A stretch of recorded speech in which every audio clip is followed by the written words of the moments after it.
Hey guys, Maziar Deleli from IPP Solar. I'm here with my partner Paul John. And in this video, we are going to talk about the incentives in the great state of New Jersey, Garden State. First of all, as a reminder, there is a federal level type of incentives to finance solar projects. And the federal incentives, we did a specific video for that, so you can just go and look it up on our YouTube channel. There is a nice overview about that, how the federal tax credit and the depreciation work, and so on and so forth. But in this video, we're going to talk about New Jersey and so how incentives work, because New Jersey is what, number 2 or number 3 in the United States in terms of the number of solar systems installed. We're talking probably about what? On a per capita basis. Yeah, I mean, we're talking about what? I haven't checked in a while, but 1 or 2 gigawatt of. It's closer to 2 gigawatts, about 90,000 plus systems installed in New Jersey through April of this year. I mean, yeah, New Jersey is one of the top states in the country, with California, with Massachusetts, and then you have the Carolinas, Colorado, a number of other states that are really great for solar. So New Jersey has this, the program started almost like 10 years ago when we started in the business in 2008. They started putting in place incentives that were designed to be market-based. So these SRECs, and SRECs stand for Solar Renewable Energy Credits. It's like RECs. So first, why don't you, Paul, define SRECs? What does that mean? Yeah, SREC is an environmental attribute. It only exists because there's legislation that creates it. Like a carbon credit, there's legislation that allows for this. In order to generate an SREC, you need, for your solar system to generate 1 megawatt hour or a thousand kilowatt hour. That's right. Both work. Right. For each SREC that you generate, you can sell it to a utility or a compliance buyer for cash. And the price of SRECs fluctuate based on market dynamics. If there are too many SRECs in the market available, then the prices will go down. And if there's not enough, the price of SRECs will go up. So as you said, this is designed to be a market-based mechanism so that it will signal to the market whether to build more systems or ramp down on development, right? To reflect the varying levels of the SREC prices. And so digging a little bit deeper here, so the SRECs are part of a sort of a bigger RPS program, and can you elaborate a little bit on that? Yeah, RPS stands for Renewable Portfolio Standard.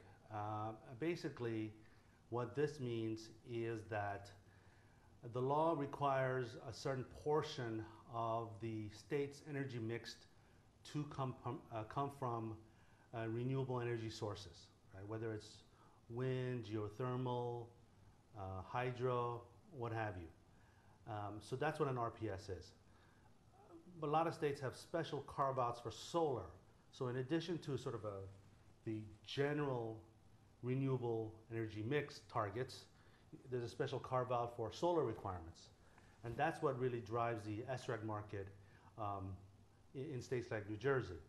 So, what that means is basically these load-serving entities in New Jersey, LSCs, the guys who provide generation, they're required to not only get a certain amount from just an overall renewable source, but also a specific required amount from solar resources. And if they don't meet their quota, they have to pay a penalty. And these penalties are established in the statute. And that really sets the upper limits of your SREC prices. So these so-called LSEs can either pay the penalty if they don't have it or buy SRECs. So it behooves them to buy these SRECs at a certain price below their penalty rates. And that's what sets the pricing, in addition to the sort of supply-demand dynamics.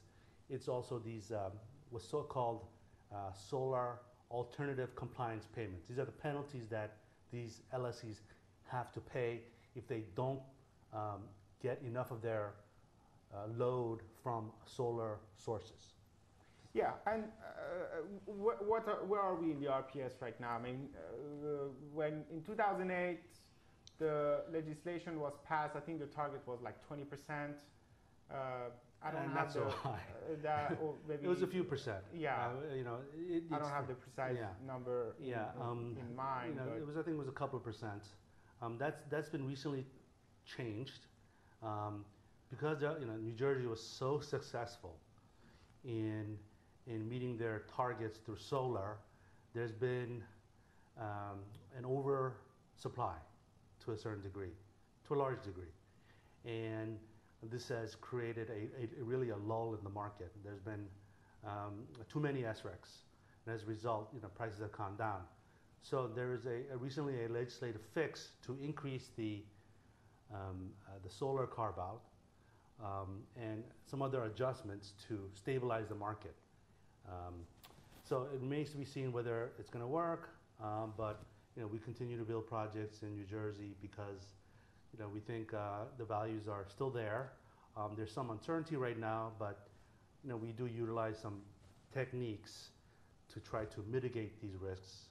Yeah, and look, we have been going a little bit in detail about this, but I think it's important for our viewers to develop an idea about what the sort of the big picture framework is and how these SRECs were created. And so practically speaking, SRECs, you can buy and sell them like shares.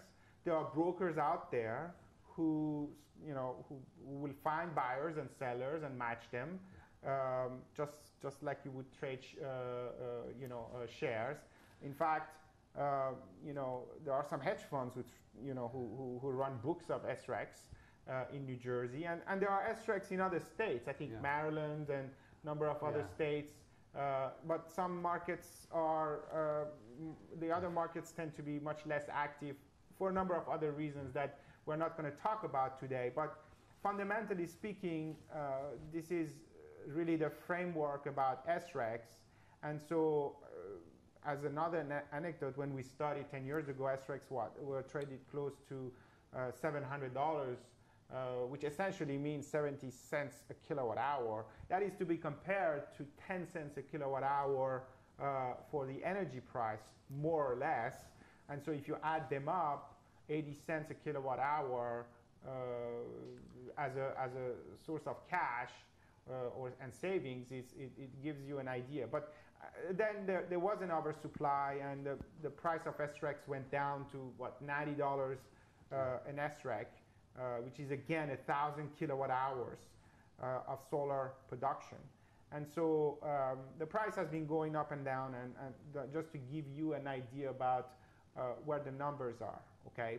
Now let's talk about the way the incentives work. Now that we explained what SRECs are, how does that come into play with the federal incentives? In order to have a economically viable project, obviously we alluded to the federal investment tax credits, which is a significant portion of the investment return. So the SRECs, the state level incentives, are the second layer of your returns, because just the savings of the electricity is generally not enough to produce an adequate level of return for your solar project. So SRECs are a key component. But as we mentioned earlier, there's been some volatility because SRECs were very successful in motivating people to do projects. As a result, the prices plummeted to $90 or 99 cents a kilowatt hour, and now it's going back up. So this volatility does create some problems. Yeah, now we are in the spot market somewhere in the what, $240? 200s, yeah. So it's been going up and down. So it's an important element that you need to manage in order to produce an adequate return, and do it in a very risk managed, in a managed way from a risk perspective. So we have various techniques to mitigate or manage the SREC price risk. You can. Do you want to talk about the different contracts that are out there? Yeah. Let's say there are strips out there, 3-year Yeah. strips. I mean, it runs the gamut. I mean, you can sell SRECs, just like any commodity on a spot market where whatever the available price is, you can sell it, and it tends to be high, but the pricing can move against you. So there's risk there, and some people, in order to mitigate that, will do a forward contract, like another, just a typical commodity, right? It could be oil, cotton, whatever. It's a forward contract. You do the same thing with SREC contracts. There are 3-year, 5-year forward SREC contracts where essentially the quantity of SRECs and the price of the SRECs are fixed for the duration of the contract term, period. So that's one way to mitigate the SREC price risk. Another way is, the New Jersey, the 4 main electric distribution companies offer, So to speak, the EDCs, which are PSE&G, Jersey Central, Rockland Electric, and Atlantic City Electric. Yep. They offer programs where you can essentially sell the SRECs on a fixed price basis for 10 or 15-year basis, which means that you have price certainty for 10 years, and which is a very important tool if you want financing, because any lender is looking for price certainty in terms of electricity savings, and also the amount that you can expect to get from the sale of your SRECs. So that's another way to mitigate this price risk. And this is really great, because if you're able to have a contract, whether it's a 3-year strip or a 10-year contract with an EDC, who is, by the way, investment grade, then you can go to lenders and borrow against those contracts. There are a number of lenders we know who would lend money against it, and essentially finance the majority of the project if, for whatever reason, the system owner does not have all the capital to deploy upfront. Yeah, that's right. It does provide another credit that a potential lender will look to underwrite the loan. So that's an important element. That being said, these financing programs are sort of winding down in New Jersey, and we expect there's a transition period taking place right now, where the SRECs, as a German proposition, is being revisited, and it's partly due to these price uncertainty, the fluctuation, the volatility in prices. So it remains to be seen what form it will take, but it may be like an SREC 2, it may be tariffs, it may be rebate programs. So just so you know, New Jersey is undergoing a sort of a fundamental revisiting of the whole incentive regime.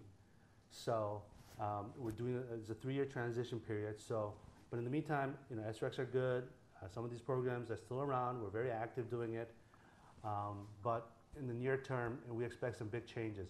But we expect it to be better, less volatile, and I think more price certainties. But it remains to be seen what form it will take, because under some new laws, the BPU has been, the Board of Public Utilities in New Jersey, has been tasked with coming up with a new regime. So I guess we'll have to stay tuned. Yes, and that doesn't, and just a little bit of clarification for those who have systems installed and who are getting SRECs, they should not be concerned about that That's because right. they are grandfathered in, and so that keeps going. Correct. This is only for future systems, and there should not be any concern on that front. That's right. I mean, we're going to have a pretty long notice period to, the projects that are in operation right now is not going to be affected. They will be grandfathered. And we'll have, a very good, advanced notice of what's coming so that we'll know, whether, to do a project under an old incentive regime or the new one. And, that's something that, the regulators and the lawmakers are aware of. They don't want to cause a disruption to the market. So, and again, for those who have properties that are eligible, we certainly recommend starting doing some homework and getting into the tracks here, because right now, even now, New Jersey incentives are absolutely amazing. I mean, yeah, and we can talk a little bit about maybe the PSE&G loan program. yes, and just very superficially, because I think it's worth having a specific video just for the PSE&G program, because it's complex enough. And then, but yeah, I think if you want to talk a little bit about these, current it's another status. way of mitigating the SREC price risk. It provides certainty, for a 10-year period.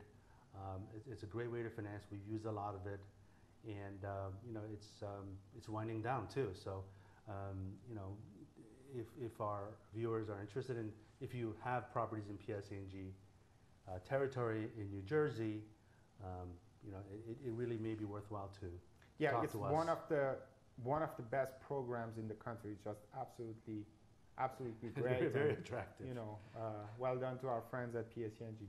Okay, well, look, I think this is we've covered quite a bit here, and we can go into more details in the next video. Sounds Thank good. you. Thank you. See you guys.